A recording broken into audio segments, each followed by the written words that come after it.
Why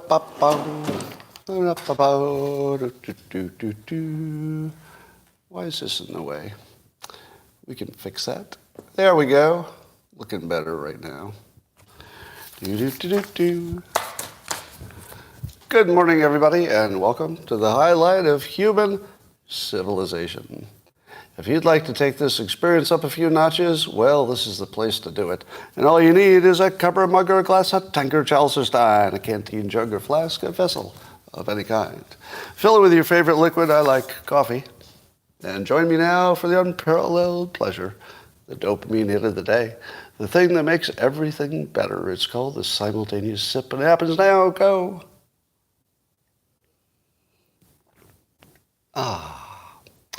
If you are on YouTube right now and you're saying to yourself, hey, why can't I comment? It's because it occurred to me that the commenters were not organic. It didn't look like organic people. It looked like a bunch of people coming over to say anti-Semitic things, which probably had something to do with depressing my channel. So, on YouTube, you can't make a comment, but it's streaming simultaneously on the Locals platform. I'll make it private after we're done, because I talk to the subscribers privately. But you can also watch it on Twitter right now. It's live streaming at the same time. So if you go to my Scott Adams Says profile, you should see it right out there at the top, streaming live. So YouTube, you're bad. Too many bad people were commenting, so you don't have an option there. All right. Speaking of bad people, Amazon shows my hardcover book being out of stock. That is probably not the case. Now, why I'm having so much trouble doing the simplest thing in the world, which is listing a book on Amazon.com and selling it, well, I will leave that to your speculation. Has nothing to do with the fact that I have a political presence, I'm sure. No, actually, in 2023, you have to assume that anything that you suspect is true. So it doesn't mean it is true. But whenever there's anything that looks sketchy and it's not transparent, you can't really tell what's going on and what isn't, assume it's just as bad as you think, and you'll be right about 75% of the time. All right. Let's talk about the news. There's a gigantic lithium discovery in the Nevada-Oregon border. And apparently it would be the biggest one in the world. So you remember you were all worried about running out of lithium? And do you remember that Elon Musk once casually said, there's plenty of lithium. You're not going to run out. Do you remember that? And we all thought, no, all the news is telling me we're running out. How could this one person, this Elon Musk guy we've never heard of, why does he think we might have plenty of it? Well, it turns out the world is just full of it. It's more of a mining problem. But we'll see if we can make a difference there with this new finding, if it's real. It's a preliminary report, so it may not be as big as they hope, but it looks like it's promising. I saw, speaking of Elon, a lot of the news is about Elon Musk today. I saw him talking about his robot business, the Tesla robots, which he's sure will work. Like he doesn't have any doubt that they can build a proper robot that's got, I guess, AI and some lithium batteries probably that last a long time. So, but here's what Elon said that I think I said the same thing earlier. Not that I beat him to it. It was just sort of an obvious thing. That if his robots work, and he believes they will, and so do I, it will be his biggest business. That the robots are the big business. All the other things are they're like a warm-up to the real business. He thinks he might be able to sell 10 billion robots. 10 billion robots. I don't know how many Teslas are sold every year. How many Teslas are sold per year? 1 million or something? I have no idea what the number is. But it's nowhere near 10 billion, that's for sure. Somebody says, Well, less than 500,000? Yeah. So there will be way more robots than there will be cars, which makes sense because there'll be robots working and robots doing security and robots doing all kinds of stuff. So yes, that's why if you look at Tesla as a car company, you would be missing a lot because it's sort of an energy company as well as a robot company. And if you had to bet on cars, robots, or energy, cars would be the third one on that list for me. All right, well, so we'll see. So the New York Times is reporting that universities are publicly posting their criteria for assessing DEI, diversity, equity, and inclusion. And apparently Berkeley will give you a lower score if you're applying. If you say you prefer to, quote, treat everyone the same. If you say you'll treat everyone the same, you get a low score on DEI. Is that mind-boggling? So I'm publicly announcing right now that I'm renouncing my Berkeley degree. I don't want to be associated with that college whatsoever. So I disavow it. Is that a thing? Can you disavow your degree? I don't want them to mention me as an alum in any way. Not that they would at the moment, since I'm disgraced. But they used to feature me as one of their famous alums. I don't want anything to do with the name of that college or anything else. I disavow Berkeley as a legitimate institution. It's just a racist entity now. I don't want to have anything to do with racist entities like Berkeley. All right. I have a persuasion suggestion for Vivek Ramaswamy. Now, he's really, really good at persuasion. And he's really, really good at communicating. But there's just a little tweak I keep hoping to see him make. It's just the smallest tweak. When he talks about climate change, he has a killer approach, best I've seen, in which he says over and over again that more people are dying from cold weather than warm. And if you don't net that out, you don't really know what you're even talking about. It's crazy to say that more people died of heat, which is also true, unless you say fewer people died of cold, which we don't know is true or not in any given year. But generally speaking, cold is the bigger problem than heat. Now, Vivek pointed this out in a tweet in which there was some news about people in Europe dying from the heat. At the same time, people in Europe are being discouraged from using air conditioning. So part of the problem is that not everybody has air conditioning when the heat is going through the roof. So Vivek says, quite reasonably, if you want fewer people to die, maybe a little more air conditioning, because the air conditioning is not contributing to the problem as much as the direct deaths of the people are important. Now, here's what I would do when I made that claim. So I've seen him make it live in front of a number of people. If he's talking to a news person, I would make the claim, as he does, that more people are dying from cold than warmth, and it's not even close. It's, 10 to 1 or something. So, but once you made the claim, here's the persuasive part.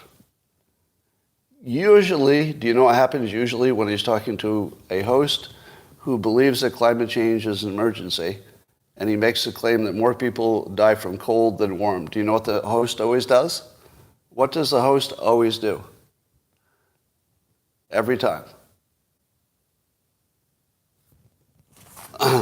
Next question. They won't engage it. They never engage his point. Have you seen it? Watch it. You look for any clip. He'll say more people die from cold than warm, and the host will get you the big doe eyes.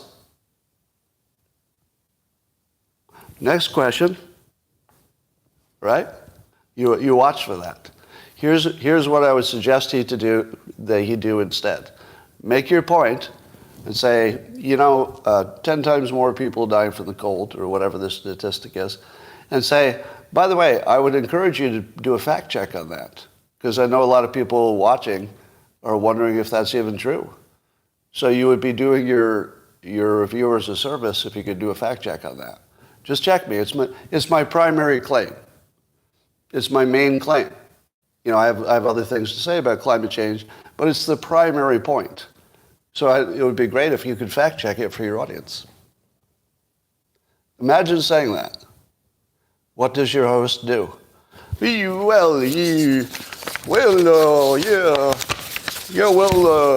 Next question. That's what's going to happen. You're going to get next question. Don't know what to do. So that's my suggestion. I mentioned this before, but because it keeps working, it's worth mentioning again. Trump said in his speech that his black support quadrupled or quintupled after his mugshot came out. Now, I don't think anybody thinks that's true, or even close to true. But because he said it, CNN has to fact check it. So they have Daniel Dale come on, and he's like, no way. There's no way that black support quadrupled or quintupled. Do you love the fact that he said quadrupled or quintupled?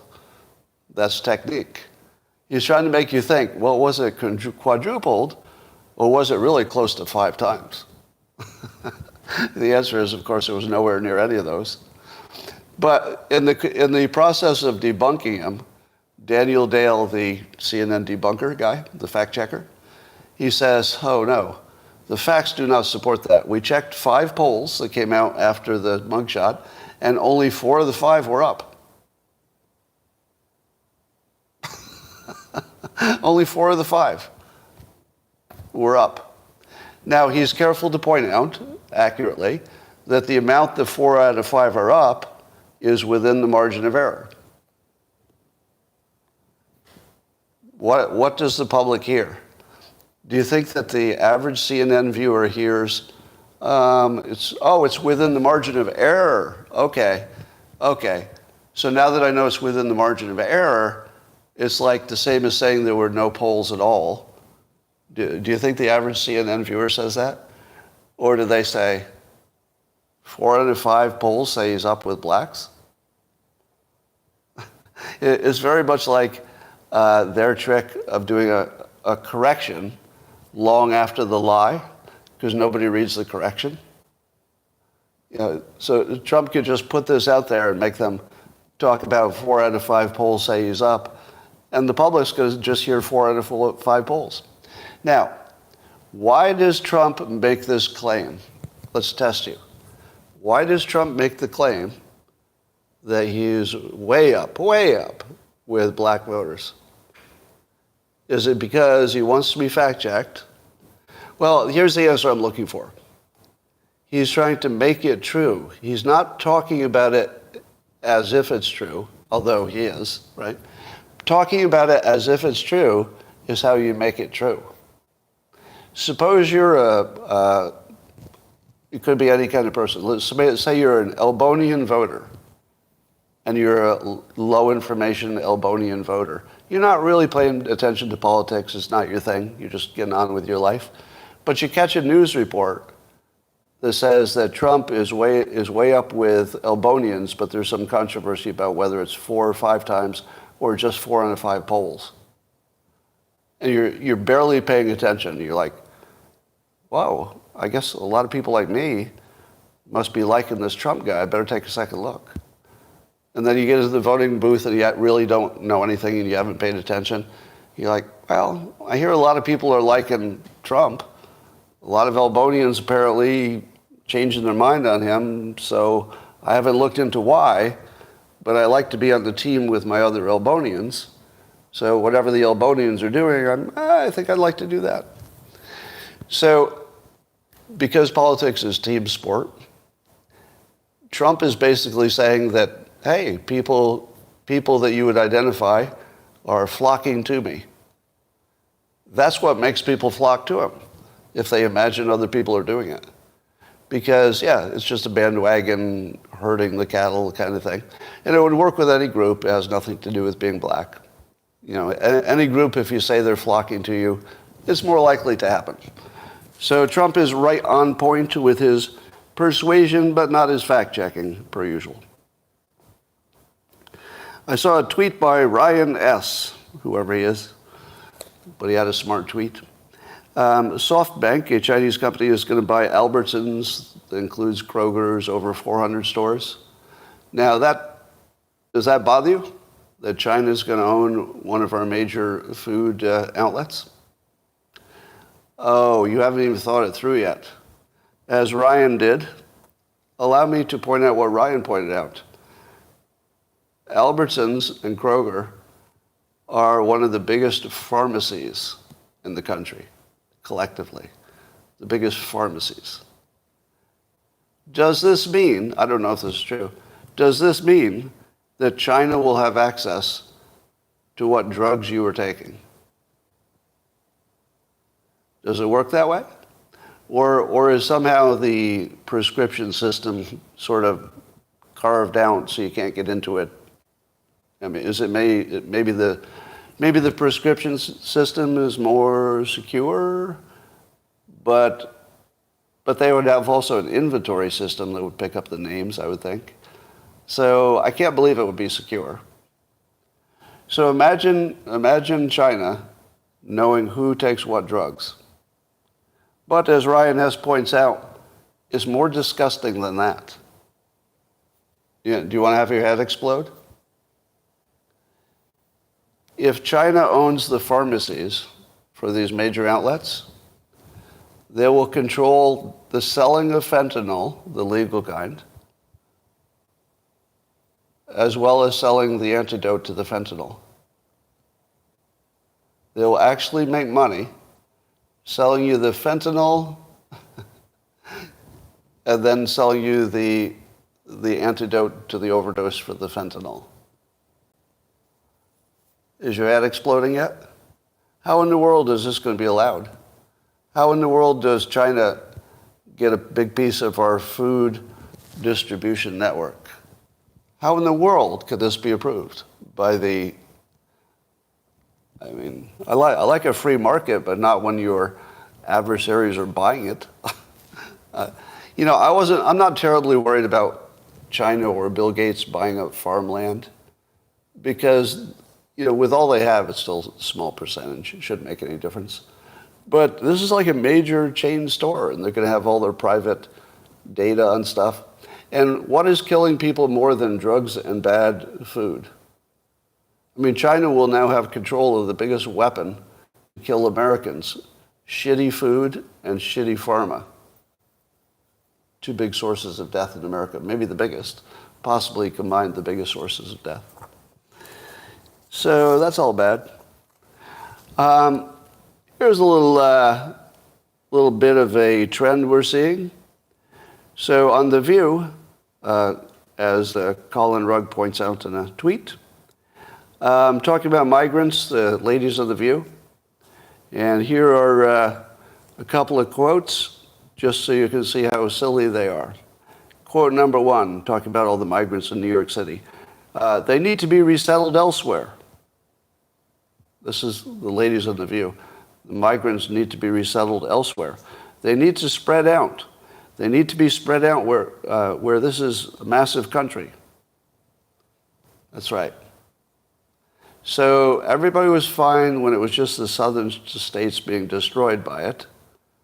But as soon as some of that pain went north, it turns out that the people who were all into their sanctuariness, there was a limit to that, wasn't it? And the limit was the moment it bothered them. The moment it bothered the ladies on The View personally, because they have to walk down the streets, now it's not acceptable anymore. But they also have this, Joy Behar wanted to get in on this conversation, and so she said, it's only going to get worse with global warming and climate change, because people can't live in certain parts of this world. Yeah.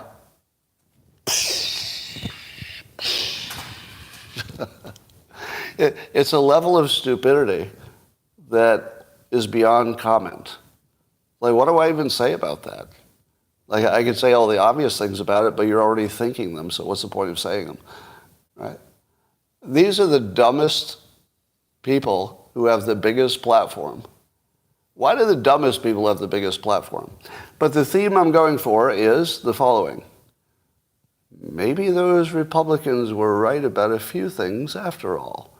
So you see the ladies of the View now realize that Democrat immigration policy is obviously a disaster. Obviously. Here's another one. You know about the New Mexico Democrat governor who wants to suspend the Second Amendment? And at least for 30 days, you wouldn't be able to have, concealed or open carry or something. And they couldn't even get these two people to agree. So here's two people who tweeted their opposition to the New Mexico governor, essentially suspending the Second Amendment on her own. One of them is David Hogg. David Hogg, one of the most famous anti-gun survivors of the mass shooting, and one of the most notable voices for gun control. And he says directly, no bueno. We're not overturning the Second Amendment. Even Hogg. Even Hogg says that. Ted Lieu, famous critic of all things Republican, gets on Twitter, same thing. I like gun control, but no, we're not overthrowing the Second Amendment. Too far. So even your vocal but not crazy people. Now, do you remember it wasn't long ago that you all gave me a hard time when I said Ted Lieu's not crazy? Do you remember that? It was only like within the last month, wasn't it? Where I was telling you that you can't judge Ted Lieu like, Adam Schiff or Swalwell or something. He's in his own little category. He's partisan. He's very partisan. But he's not fucking crazy, as this tweet proves, right? So he's showing you that he has an independent mind and there is such a thing as too far, and I appreciate that. So give a shout out to Ted Lieu and also to David Hogg, while I would largely disagree with their other views on stuff. Good citizens right now. Yeah, on this item, just good citizens. All right, and even Cenk Uygur, from the Young Turks, he's saying over and over again on Twitter, and I think he's just doing a good service for the country doing this, that Biden's too old and the Democrats need to figure this out really quickly because Cenk doesn't think that Biden can win. I don't know about that. Maybe he can win, but you're seeing a lot of Democrats coming out against Democrats, and a lot of whispers about they're not happy about Biden, more whispers about they're not happy with Harris being the backup. So are we seeing any kind of a trend? Or are these little anecdotes just kind of a coincidence?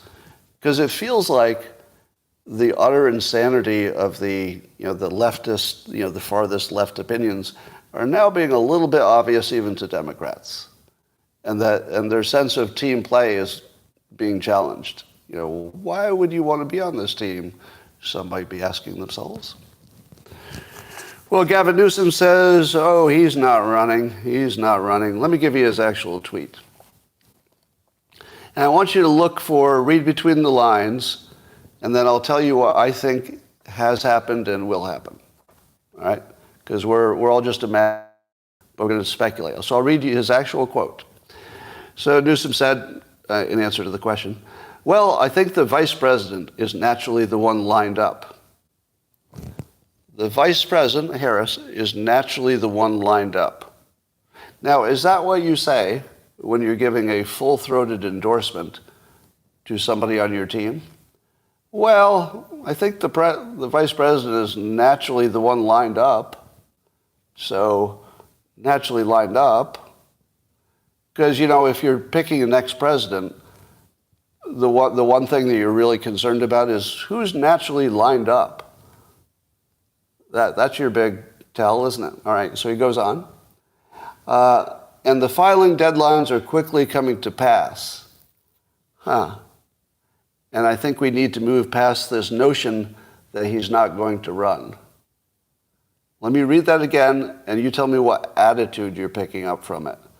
And the filing deadlines are quickly coming to pass, and I think we need to move past this notion that he's not going to run. Why did he need to mention the filing deadlines are quickly going to pass? That feels like it didn't belong there, right? It feels like a little sour grapes. A little sour grapes? Are you picking up a little bit of dissatisfaction? I am. It's an interesting way he's wording it, isn't it? Yeah. It's you better call me in the next 10 minutes or you're really fucked. Right? That's what I hear. You've got 10 minutes to call me. I don't think you're going to do it. And good luck. Because I'm your only hope, basically. I mean, I can't read his mind, but when I read his words, that's what I'm hearing, right? So I can only be responsible for what I'm receiving. I'm not responsible for what he is thinking or saying. And then he says, President Biden is going to run, and we're looking forward to getting him reelected. Is that what you say about a really strong candidate? He's going to run. Okay, that's a ringing endorsement. He's going to run, and we're looking forward to getting him elected. That's a lot about not Biden, isn't it? He talked about process. So instead of saying we have the greatest candidate, of course he's going to run, he talks about the process. Read between the lines. He obviously doesn't think Biden is qualified. Obviously, nobody does. And he says, I think there has been so much wallowing in the last few months and hammering in this respect, but we are gearing up for the campaign. We are looking forward to it. We're looking forward to it. We're not looking forward to Joe Biden being president. We don't think he has the qualifications because maybe that would be the time to mention it. If somebody's going to be your candidate and you're going to support them, you don't have any good words to say? How about this would be the way to say it if you were not planning to run and you were happy with the current situation? Here's how you'd answer that. Well, I don't know why anybody would be looking to run. We've got the strongest team we've ever had. We've got Joe Biden, who's done 10 great things.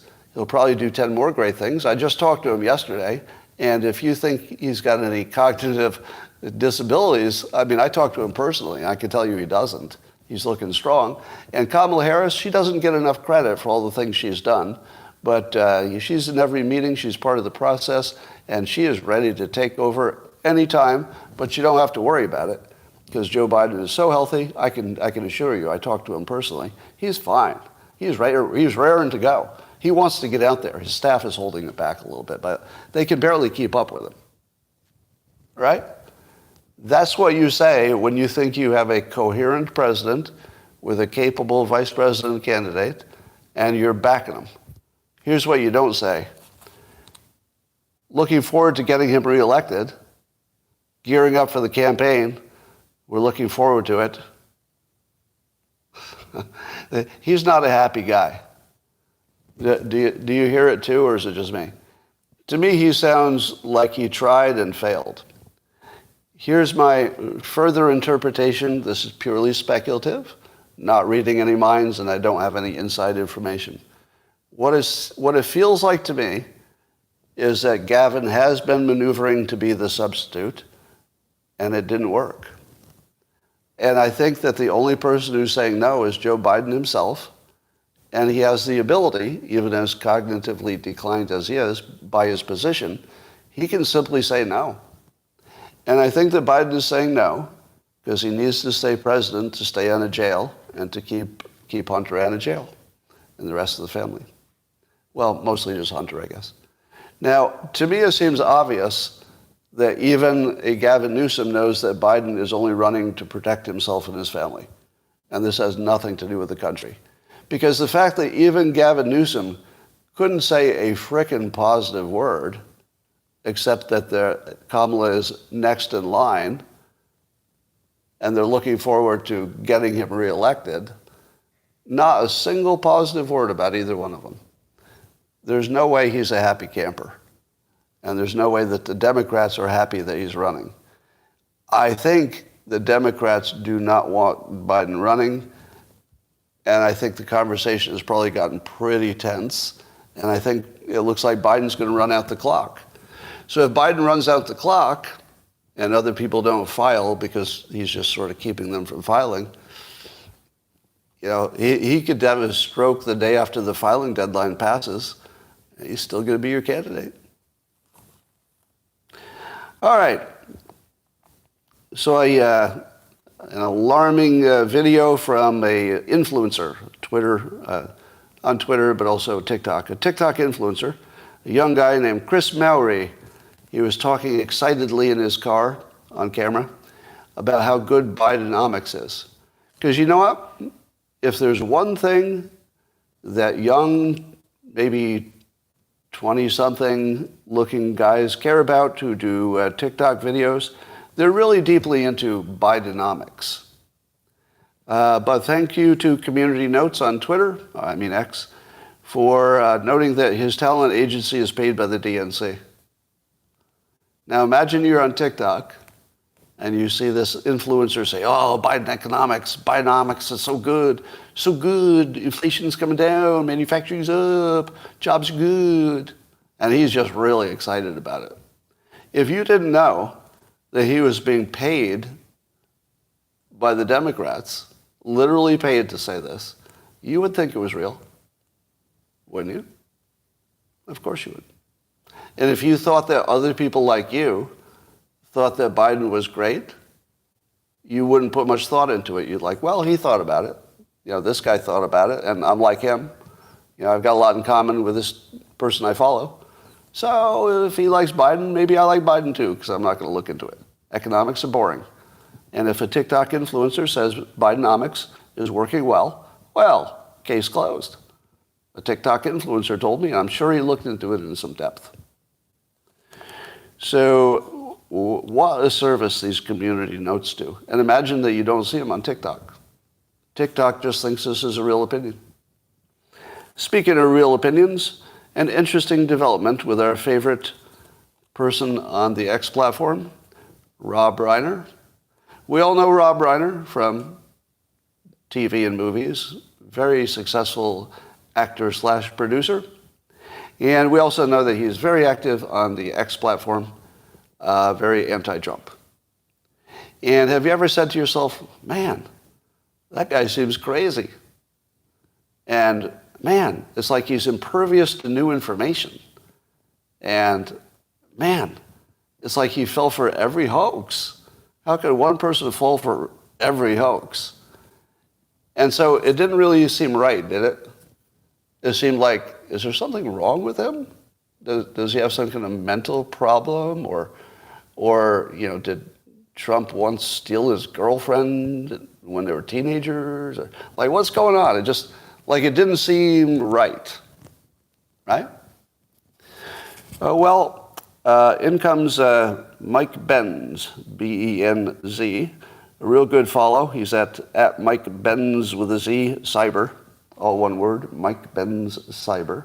I highly recommend you follow him, if it's only for this. So here's what he's found. And it was to look into the impact on the election in 2016. And on his organization were 3 CIA chiefs who were his advisors. Do you see it now? And let me read Mike Benz's tweet on this. So Mike had said, before he knew there was any connection, he had said that in his opinion, his experience, that Reiner was talking like a CIA asset, and that there's a way that they talk, and he describes it humorously as like a cocaine-fueled, almost psychopath, immune to new facts, just seems like pure propaganda. So he noticed the tell in Rob Reiner's tweeting that he just tweets like he's a CIA agent. And he does a little bit of research, and it didn't take much. to find out that he's actually friends with most of the CIA top guys. They're his advisors on this board that he created. Now, so here's Mike Benz describing it. He says, quote, this is in a tweet, "You can literally smell it on these people. There's a CIA speak, frenzied energy of a man on cocaine, endlessly and wholly unaccountable bleating about democracy, verbal State Department print shop," in other words, just saying what the State Department would want you to say, "and a psycho's lack of remorse." And then he says, he runs an organization with 3 CIA chiefs who all serve as his advisors. And then he notes, as a Hollywood producer. Why is there a Hollywood producer who's got advisors in the CIA and he's running some kind of a political investigation that happens to be bad for Trump? All right, so Rob Reiner, as Mike says, no background in national security or foreign affairs, just a humble little Hollywood producer who just so happens to have 3 chiefs of the Central Intelligence Agency in his ear. How about that? But it goes further. 3 of the CIA directors serving as his advisors are also on something called the Atlantic Council. Michael Morrell, Michael Hayden, Leon Panetta. The Atlantic Council, I wonder if they have any funding. Oh yeah, so Mike did some research, found out that the Atlantic Council, they're sponsored by, who's this company? I don't know if you've heard this company before. Burisma? Have you heard of them before? It's a Ukrainian company. Nobody's ever heard of it. But I guess they're one of the sponsors of this Atlantic Council that has a bunch of CIA-related people on it who are also on Rob Reiner's board, his advisors. So I'm not going to make any direct accusations myself. I'll just point you to Mike Benz's good work here. How much of this surprises you? Are you surprised? Does it explain everything? It explains everything, doesn't it? Have you heard that the CIA, historically, directly and with a lot of energy, and successfully controlled Hollywood? Controlled how their movies looked and made sure it was all, very patriotic and American, and we said bad things about the bad guys and stuff like that. And of course you'd want to join the military because it's awesome. So if you were going to influence Hollywood, how would you do it? Where would you start? I would start with the directors. Do you know why? The famous directors? Well, number one, everybody's heard of them, so that they would seem like the smartest people. Nobody thinks actors are smart. Even sometimes they are, but you don't think of it.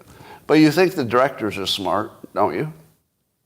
And you also know that if you cross a director, you're not going to get work. So the directors are the choke points for Hollywood. You just need to get a few directors. See what I'm talking about? If you get a few of the big directors, then anybody who might someday want to work with them, or somebody that they know, because the directors know each other, they don't want to get on a blacklist. So if you're an actor, you're going to fall in line immediately. As soon as the big directors have an opinion, you're just going to fall in line. So the CIA only needs to influence half a dozen big directors, and they get the whole industry. Am I wrong? Does that make sense? That there's a choke point, and it's not the actors, right? You don't need to get Tom Cruise, because nobody believes actors, but directors have a different level of, assumed capability and intelligence because they've done something that's more like running a business. What smart people do. So, it's probably exactly what it looks like. All right, now that you've heard this, I'm gonna say one other name, This is not an accusation. All right? Because I have nothing to back any kind of suspicion. You ready? Stephen King.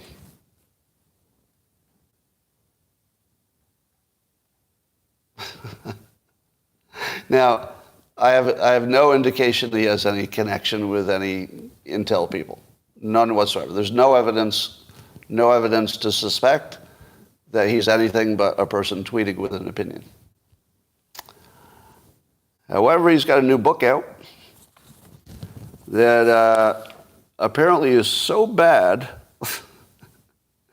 It was described as pure cringe, and there's a MAGA character in the book who dies of COVID for not being sufficiently vaccinated. In the Stephen King book. Yep. Do you think he wrote that? Well, let me just say that there are a number of famous writers who, when they reach a certain point in their career, are still producing as much or more than they used to, because maybe they don't write all of it anymore. So I don't know if he wrote it. That's unknowable. And I'm not saying he didn't. I'm just saying it's unknowable for a person like that. But I don't know. Doesn't it raise some questions in your mind? Have you ever asked yourself, why does Rob Reiner tweet the same way Stephen King does? Have you noticed that the vibe is just the same? Yeah. Now, again, I want to be crystal clear. I'm not accusing Stephen King of anything, because I have no information that would be, suggest that. I'm just saying that you can't trust anything anymore. You just can't trust anything. All right. Here's something I did that probably will cause me more trouble than it has already.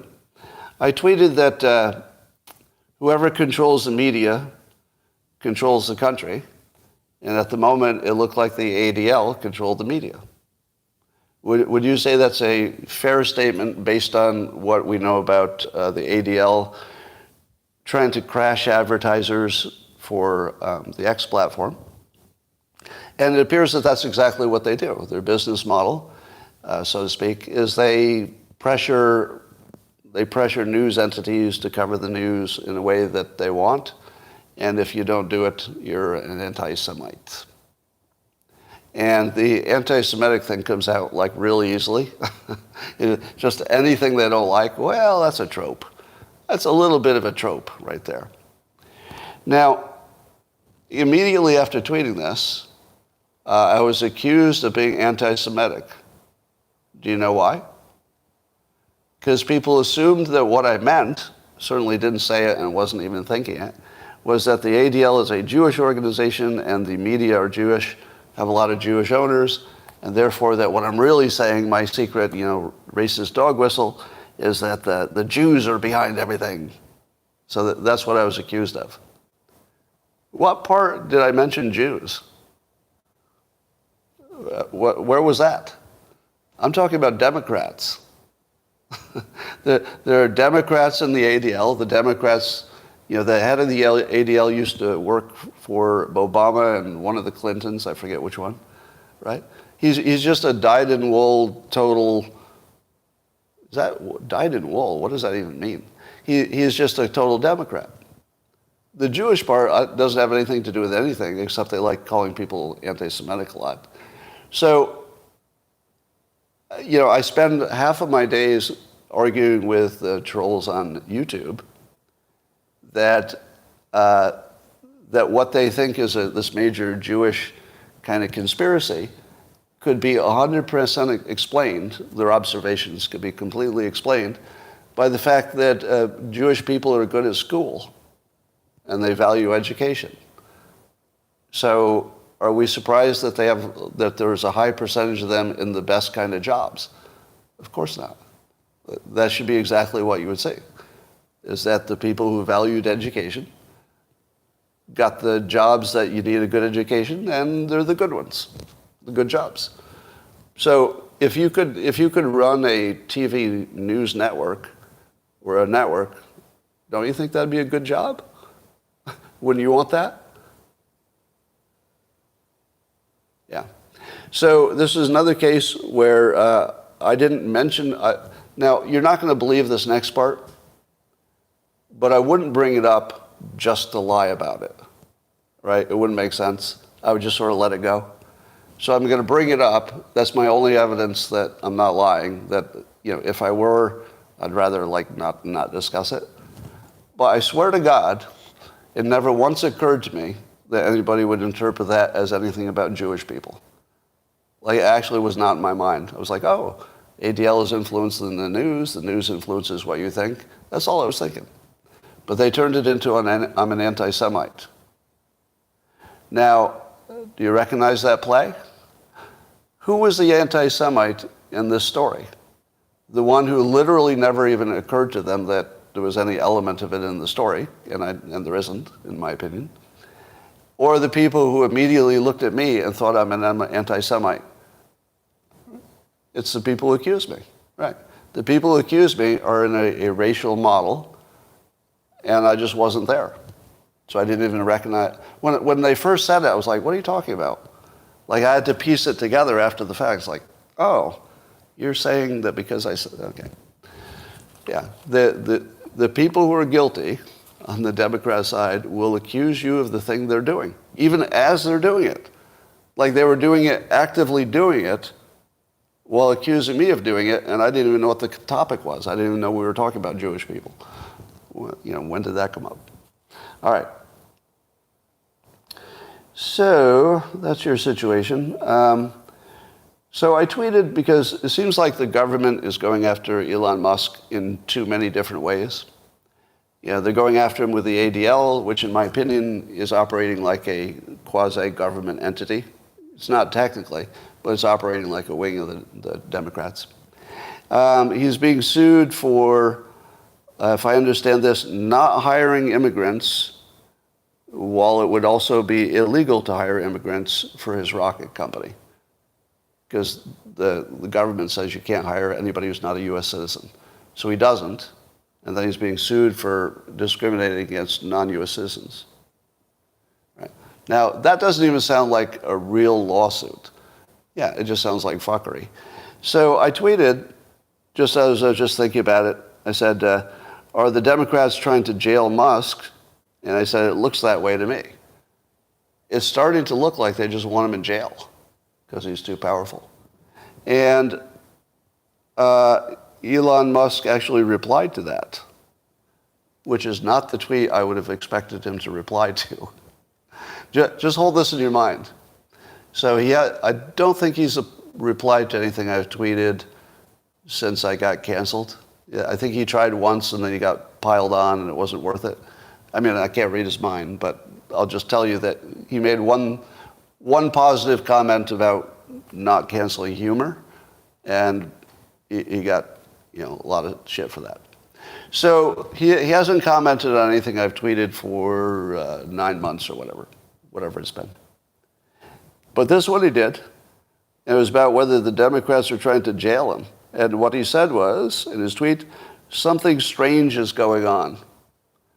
Imagine knowing what he knows, right? Because we know just what's in the news. But he knows like what's actually happening in his daily experience. And he's even saying something strange is going on. Like it doesn't look organic, whatever's happening. And it makes you wonder if the intelligence people have decided to take him out, which is what I worry about. Yeah. But you might be worried about it too. All right, let's talk about this story about Shoken. This is actually getting more interesting. So remember the Ukraine's prosecutor, General Viktor Shoken. So the story, as most of you know, Biden said he got the guy fired, and he was proud of it. And then when it was found out that Hunter was working for Burisma, and that there was some thinking that the prosecutor was a problem for Burisma, so really that's the reason that he was removed, and it wasn't because of any other reason. Now, So Miranda Devine of the New York Post found some documentation that showed that the European Commission actually it praised Ukraine's Prosecutor General, Shoken, for his efforts to fight corruption 9 days after Vice President Joe Biden demanded his ouster. So while Biden was demanding his ouster, the people he said were on his side were praising him for a job well done because he met his anti-corruption goals. So now you can't let that story sit, right? So I retweet that story, Miranda Devine's story, and immediately I saw sources that contradicted it. So one of them, for example, was from Andres Backhouse, who's always been a real good source and data checker and fact checker of lots of different topics. But he said that the idea that there was anything, sketchy going on there has been debunked. And he showed me a source that referred to all the people who did want that guy gone. Do you know what the source was? A Ukrainian publication I've never heard of. A Ukrainian publication. So I said, your source is a Ukrainian publication? And he mocked me.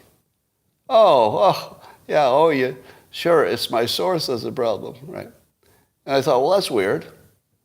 Kind of weird.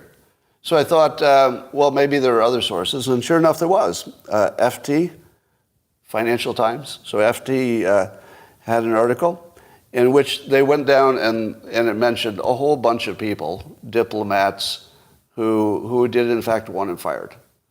So by the time you're done with the article, it's like, this diplomat wanted him fired, that diplomat, this source, this official. So it was a whole bunch of people wanted this Victor Shoken fired, just like Biden said. Do you want to know the names of the people? There are quite a few mentioned. No names. No names.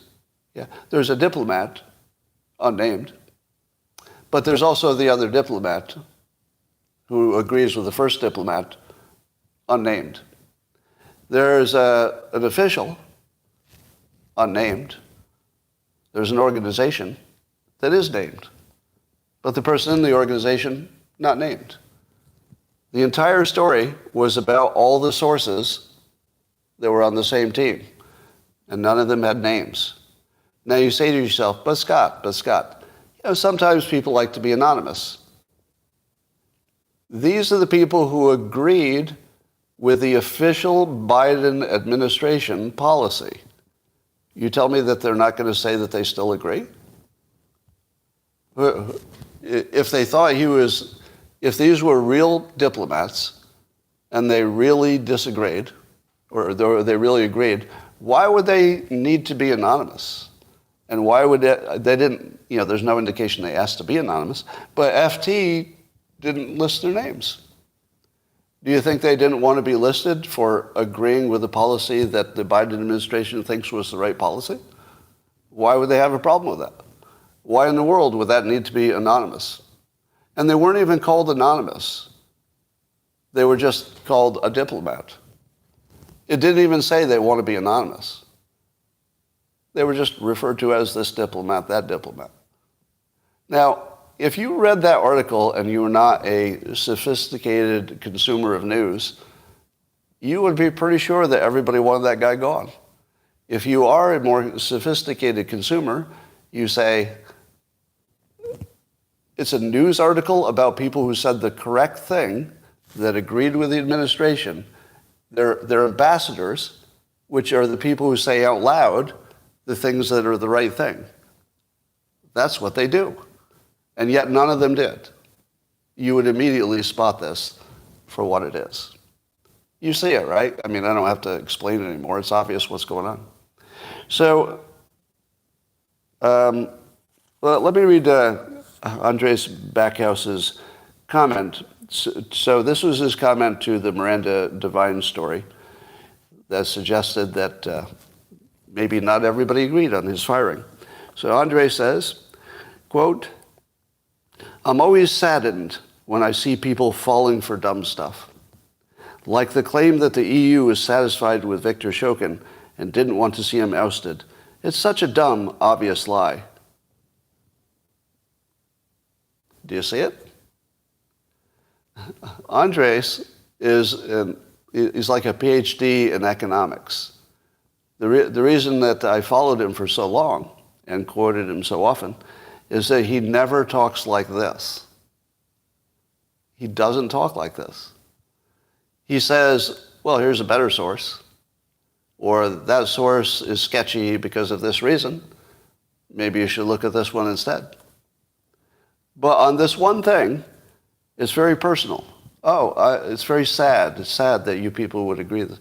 And then the best source that he gave was an obscure Ukrainian publication to support his point.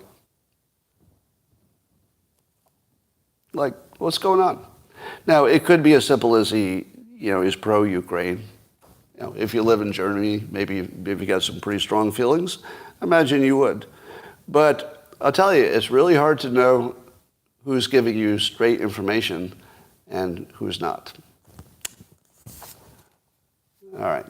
Are you following the story of Ashton Kutcher and Danny Masterson, who was on that 70s show? So one of the stars of that 70s show, Danny Masterson, I guess he got convicted of I don't know how many rapes and sexual abuses or whatever. Two rapes. So, and got 30 years, somebody's saying. So it was pretty serious, and apparently the evidence was pretty strong. But both Ashton Kutcher and Mila, what's her last name? Mila Kunis. I guess they'd been asked early on, maybe by the family of Danny Masterson, to write character references, which they did. And basically they only talked about, the person they knew. So they were not aware of anything he might or might not have done, so they weren't really talking to that. They were just talking about him in the positive way because their interactions with him were positive. And they just put on a video with more contrition than I've ever seen from any two people saying, sorry, we didn't know about that stuff. What do you think about that? Well, I would like to offer the following suggestion. If somebody asks you to write a character reference for somebody, I think your best choices are this. Either don't do it, which is hard to do if it's somebody you've known and had a good relationship with, or if you do it, definitely don't apologize for it. Definitely don't apologize. The apology looked worse than whatever they wrote.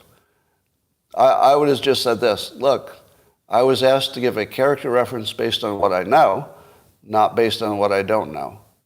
I said what I know. That's everything that everybody asked of me. Everybody asked me, just tell us what you know. I did. So if you've got a problem with that, it has nothing to do with the crime, because I didn't know anything about that. If you have a problem with people having input that is useful to the process, you better make your case. But I'm not going to apologize for saying what I knew and not saying things I didn't know. But now we have evidence that a jury has found to be conclusive, and I'm going to respect the jury's opinion on that. I don't take back what I said, but it's obvious that there was more to this person than what I understood. No apologies. That's how I'd play it. The apology thing makes them look a little guilty themselves in some way that I think is unfair, because I doubt they knew what was going on. But you never know. But there's no reason to think that they did anything wrong. All right. That, ladies and gentlemen, concludes the best darn live stream you've seen all day. Is there any story I missed that matters? Leave the rudest person to work with? Yeah, maybe. It's the best ever. All right. YouTube, I hope you found a place to comment if you wanted to. And maybe the trolls will go away. Oh yeah, there's a Rufo story. Is it Christopher Rufo? He's being accused of what? Something crazy. Oh yeah, there was a hit piece. So if you see Vox, V-O-X, writing a story about an individual, it's not true. So there are some publications which you don't need to read it to know it's not true. Vox is not a credible outlet. There's a negative story about me in the Daily Beast today or yesterday, I mentioned. And do you think that the Daily Beast accurately described me? No, they called me a right-wing or a far right-wing guy or something. The very first sentence about me wasn't true. Like they're not even on the same planet when they start, and then they go on from there. No, anything in the Daily Beast about people is not true. Anything in Vox about people, no. Rolling Stone, these are not real entities. These are not entities where you read a story and go, oh, maybe yes, maybe no. It's always no. Yeah, Huffington Post. These are not. There's another one. I can't remember them at the moment. Yeah, Vanity Fair, Salon. These are not real publications. Washington Post. Yeah, The Atlantic. Right. Yeah, those are the ones to stay away from. I'll add those to my list of publications that you should stay away from or not believe. Say Atlantic, Vox. What was the other one? Daily Beast.